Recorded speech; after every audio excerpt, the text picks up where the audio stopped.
Ms. Sharma, are you ready? Can we start? Yes, we can start. Okay.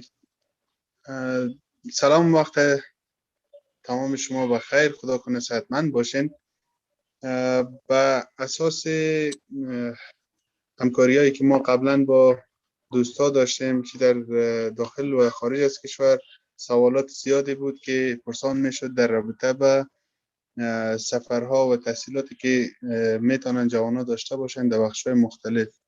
به این اساس امروز یکی از همکارای بین المللی ما خانم رادیکا شرما را داریم که او یک معلومات مختصر برای ما شما به زبان انگلیسی ارائه میکنن و ما میتونیم معلومات زیاد بعد از اینکه شنیدیم بعد از ختم 15 دقیقه ابتدایی سوالات شما را ما داشته باشم و سوالا را میشه بعدا مطرح کنیم، به خاطر از اینکه بتونیم یک پلتفرم ایجاد کنیم چه قسم میشه که تحصیلات خود ما در کشورهای مختلف داشته باشیم. سیشن امروز ما در رابطه با چگونگی تحصیل در کانادا است و انشالله سیشن های بعدی هم مطابق با درخواست شما میشه ما بعدا داشته باشیم. So thank you very much Ms. Sharma for being here. This information session will be quite helpful for all of us from Afghanistan. We can start 15 minutes of your presentation regarding how to study in Canada and 5 questions that we have mentioned before for our followers in Facebook and YouTube.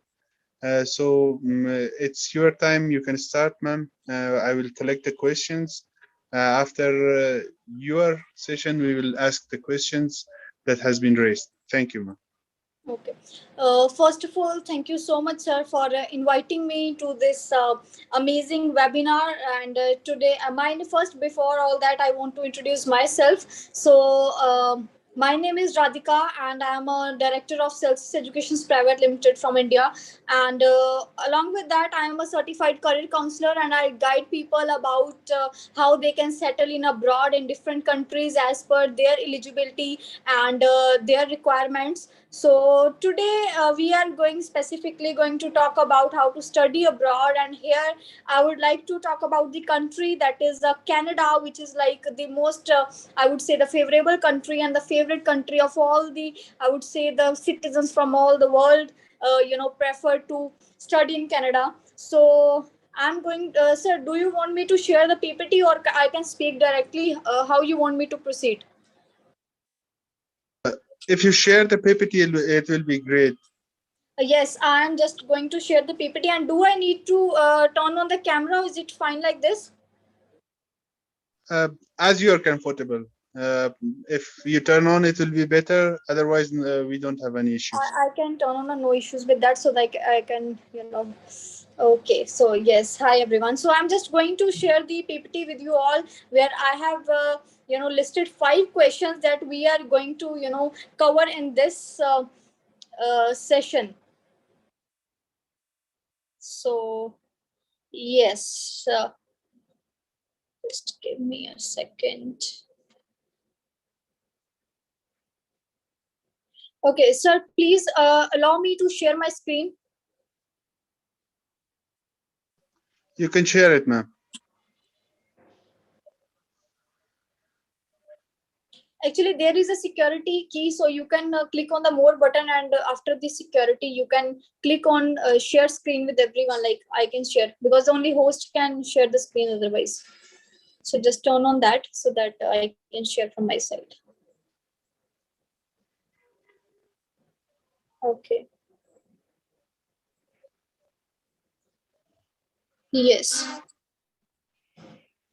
Okay, so this is how to study abroad, and here I would specifically talk about Canada. So here I will cover the 5 questions that if you really are looking to study in Canada, then first why you should go to Canada for your study abroad purpose. purpose. So the first reason is that the Canada provides a quality education, and the education provided by the Canada, it is being affiliated, and it is being affiliated by all the world. Like when you complete your education from Canada, you can go anywhere in the world for the job purpose or for the settlement purpose. So this is the benefit of studying in Canada. The second reason is that the the environment of Canada is very cooperative, that when you go there you won't feel like I am a foreigner here and how I will settle. So this is the best thing about Canada. Apart from that, Canada is like double triple than the France, so its area is very big, and they provide whenever we plan to study abroad, there are multiple options that we have. We can go to UK, we can go to Australia, Switzerland, Canada, USA. So many options are there. But why Canada is the best option? Because Canada provides you settlement opportunities there, that after the completion of your study, you can still, settle there. And the important part is that the Canada provides the postgraduate work permit after the completion of their study. So about the postgraduate work permit, I will discuss further. So that you can do that, first you will complete your study in the Canada, then you can be there to work for 2 years, 3 years, and you can extend it as much as you want. And then the Canada has launched many, like many programs for the permanent residency, that you can be the resident of Canada. So many programs are there, so we will discuss in brief about those programs as well. So next is now let's suppose now you plan to study in Canada. So the first thing that we do is to choose the college. So how to choose the college which is best for you and which is a right for you? So the best part is that the Canadian website, the High Commission website, has all the information which you require. So whenever you are looking for some college, first select a province where you want to go, and after the province you can choose, like select few colleges if you have 5-10 colleges. So the important part is you have to check if the college has a DLI number. DLI number is Designated Learning Institute. So this is a government number which the government provide to the colleges. It's their registered number. So on the Canadian website you can check the DLI list of colleges, and you can check if the college has a DLI number. So make sure whenever you apply in Canada, it should be a DLI listed college. Second option is there, when you search on your website, there is also option for postgraduate work permit. Make sure that you are applying to the college which provide the postgraduate work permit, so that after the completion of your study you can apply for the postgraduate work permit. So this is the best part about the Canada, I would say, because there are many countries which don't provide the postgraduate work permit option, and after the completion of the study you have to come back to your home country. But it is not same in Canada. And when you are a student, like if you took a diploma, like if you take a diploma of like 2 years or 3 years, you are allowed to work for 20 hours per week. It is legally allowed to, so you are legally allowed to work there. So 20 hours per week is provided by the government, so there will be no objection on that. And after the completion of study, you can go for the postgraduate work permit. So first you have to check the DLI number. Second, you have to check if the college provides postgraduate work permit. Now our next question is, what is the eligibility criteria to study in Canada? So the eligibility criteria, if you want to go, so there are two categories. One is a SDS and other is a non-SDS category. So if you are applying under the SDS category, that is student direct stream, the Canadian government has provided few, like not much, but the few eligibility criteria which you have to fulfill. First, you must score a minimum 60% in your 12th. And you must have given any English proficiency exam. So IELTS is the most recommended exam if you are planning to study in Canada, and you must score 6 overall with no less than 6 bands in IELTS. Apart from that, many other tests are also acceptable, but in that case your file will be under non-SDS category. So if you are planning to study in Canada, you must score 60%, and 6 bands, not less than 6 means all the modules must have 6 band scores at least. And apart from IELTS, you can give the PT exam, TOEFL exam. So all these tests are acceptable. So the eligibility conditions vary from college to college, so it depends on which college you are actually applying.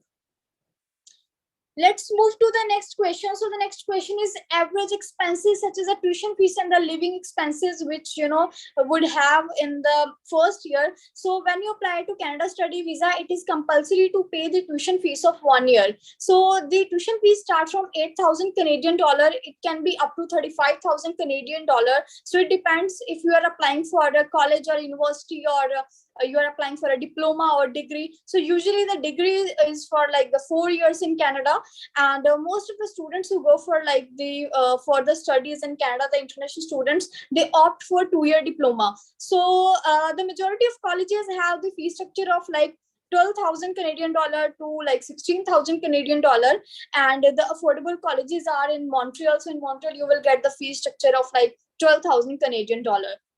Apart from that, there is a compulsory GIC which you have to pay. GIC is guaranteed insurance certificate. GIC is your living expenses which you have to submit in Canada when you are planning for the study abroad. So you have to pay 10,200 Canadian dollar of GIC in like there are 2 or 3 banks where you can apply for the GIC. So those are the living expenses which you will use in the first year of your education, and you will get like 2,000 Canadian dollar or 1,000 Canadian dollar every month for your expenses. So approximately we can say that if 10,000 is like the approximately tuition fees and 10,000 at GIC, so it will be approximately 22,000 to like 25,000 Canadian dollar will be the average expense to study in Canada along with the living expenses.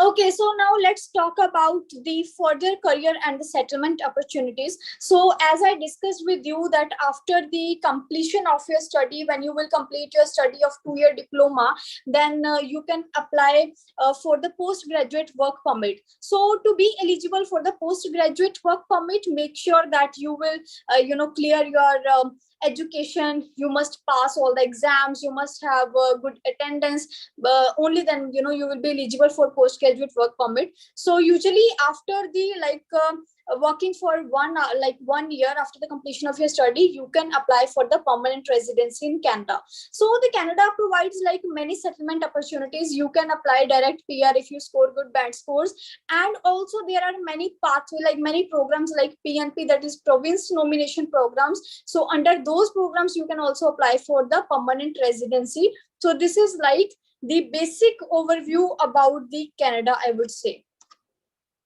So these were the like basic questions which we discussed about Canada, and you can ask me if you have any question.